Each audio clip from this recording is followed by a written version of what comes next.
I never meant to be noticed, not by anyone, and especially not by him. The library was the one place where I didn't have to explain myself. It was quiet, predictable, no whispers in the hallway, no curious stares, just the steady hum of fluorescent lights and the occasional rustle of pages. That's where I went most days during lunch, tucked between the math section and the big window that looked out onto the courtyard. Alone, but not lonely. It was on a Wednesday when he walked in. Mr. Harris, my math teacher.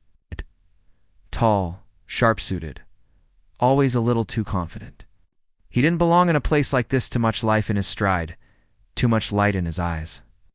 He scanned the room like he was searching for something, or maybe someone. I kept my head down, hoping he wouldn't notice me. He did. "Working ahead?" he asked, his voice smooth, casual. He stopped a few feet from my table. "Just reviewing," I replied. Trying not to sound startled, he noticed the problem set I had, opened something from an advanced calculus textbook. Impressive. Most students can't stand derivatives, let alone explore them voluntarily. I shrugged. I guess I like things that have answers. That made him pause. Then he smiled softly, like he wasn't expecting that reply. He pulled out the chair across from me, sat down like it was the most natural thing in the world, and asked if he could show me a puzzle. I said yes. That first conversation lasted 5 minutes, then 10.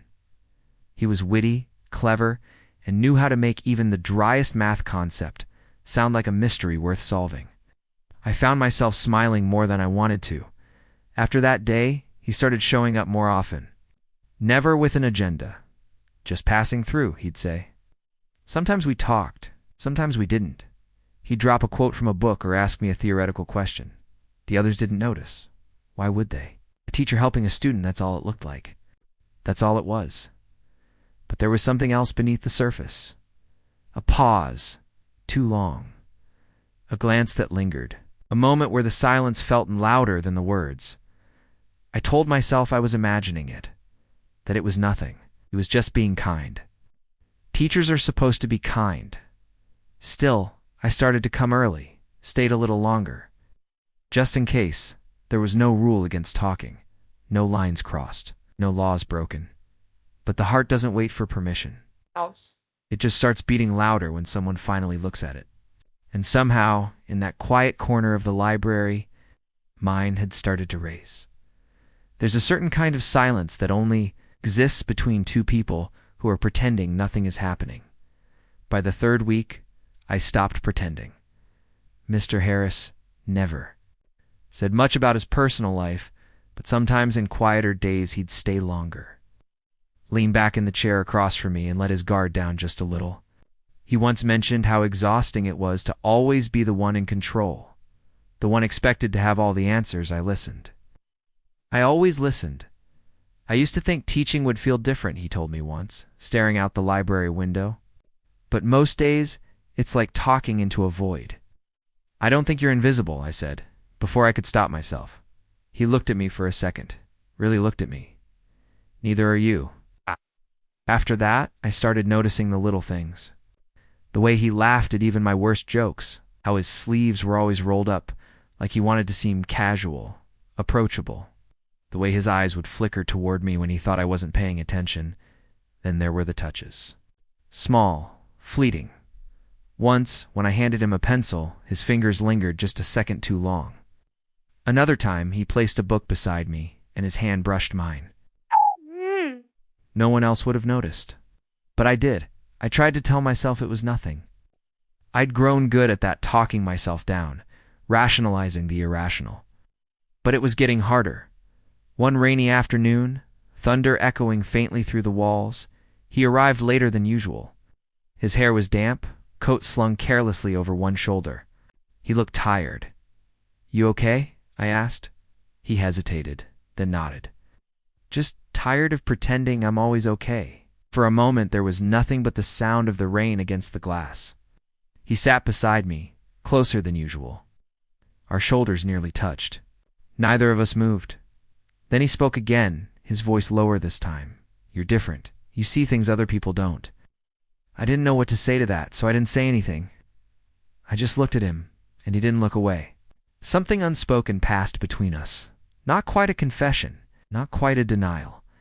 Later, I would sit in my room and replay the moment 100 times, wondering if I had imagined the intensity, the weight of his gaze, the way his voice trembled when he said my name. But in that moment, I was sure of only one thing. He knew what I was feeling. And he wasn't running from it. Not yet. There's a strange kind of warmth and hope, gentle, persistent, and dangerously quiet. It creeps in without permission, convincing you that maybe, just maybe, you're not wrong to feel this way. Asterisk. After that rainy afternoon, everything shifted. Asterisk, Mr. Harris didn't say anything directly. He never did. But the space between us changed, grew closer, denser. He started waiting for me in the library, already seated when I arrived. 2 coffees on the table, one always made just how I liked it. Asterisk, he started remembering things. The book. I mentioned reading in middle school. The artist I once said helped me get through rough nights. He brought it up casually, like it was nothing. But it wasn't nothing. It meant he listened.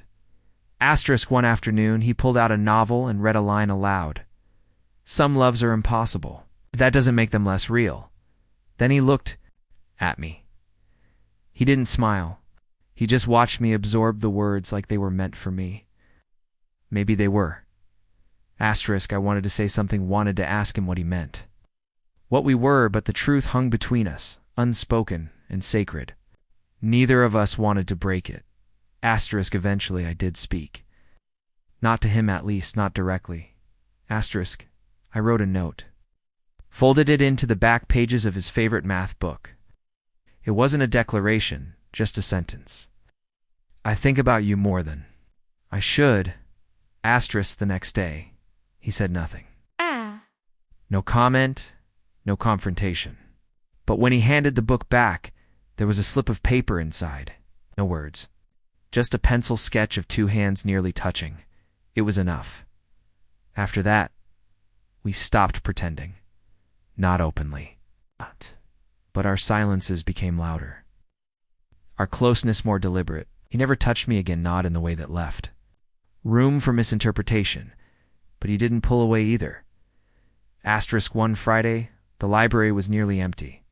A storm had knocked out half the lights, and the room felt like it existed outside time. We sat beside each other in the dim glow of a single desk lamp. I could hear his breathing, steady, deep. Asterisk, he turned toward me slowly, his eyes unreadable. His hand moved just slightly toward my face. His fingers hovered near my jaw, trembling with hesitation. He never touched me. Not fully, asterisk, but he looked at me like he wanted to, like he'd been wanting to for a while. Then he pulled away. I should go, he said softly, gathering his coat. Asterisk, I didn't stop him. I couldn't. Asterisk, but as he walked away, I told myself something I wasn't sure I believed. Asterisk, if it wasn't real, why did it hurt so much to watch him leave? It ended the way most quiet stories do not, with a scream, but with a whisper I wasn't meant to hear. Asterisk, Monday came. I arrived early as usual, hoping maybe this time he'd say something more. Anything. But before I reached the library doors, I heard laughter echoing down the hallway. Familiar. Deep. His asterisk, I turned the corner. And there he was, Mr. Harris, leaning casually against the wall, smiling in a way I had never seen before. Relaxed. Effortless. Beside him stood a woman. Didn't recognize. Blonde. Beautiful. She touched his arm, like she belonged there. I froze. She called him babe. Asterisk, he laughed. Can't believe you're finally back. Just like that, something inside me cracked. I stood there, unseen, until the moment faded into something unbearable. Then I turned and walked away. Asterisk, in the library, everything felt colder, quieter. The light from the window didn't reach the corners like it used to. I sat in our usual spot and waited. It didn't come.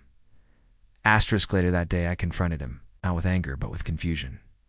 She's back, I said. He looked at me carefully, cautiously. Yes, he nodded. It was never supposed to get complicated. Asterisk, I tried to keep my voice steady. Then why did you let it? Asterisk, he didn't answer right away. Just stared at the table like it held all the explanations he didn't want to give. Asterisk, you're a smart kid. He finally said, I thought you understood the boundaries. Asterisk, I did, I whispered, but you blurred them. Asterisk, he stood, smoothing his sleeves. I never touched you. I never said anything. Asterisk, but he did. In silences, in stares, in the weight of everything. Left unsaid. Asterisk, you didn't have to, I said. You let me believe it meant something. Asterisk. His face softened for a second, something like guilt flickering in his eyes. But then he straightened and walked away. That was the last time we spoke. After that, he stopped coming to the library. I stopped staying after lunch. We returned to being what we were before. Teacher and student. Stranger and stranger. Asterisk. But sometimes I still think about the way he looked at me when no one else did. About the silence that felt like a secret, and the glances that felt like promises. Asterisk, maybe he didn't mean to hurt me. Or maybe he did. Maybe I was just a chapter he skimmed through during a lonely season of his life. Asterisk, either way I was left with the ending. Asterisk, a note still hidden in the back of that math book. Sketch of hands that never touched. Feeling that was never named. Asterisk, and a truth I had to learn the hard way. Sometimes the worst kind of betrayal isn't being lied to, it's being made to believe it was love.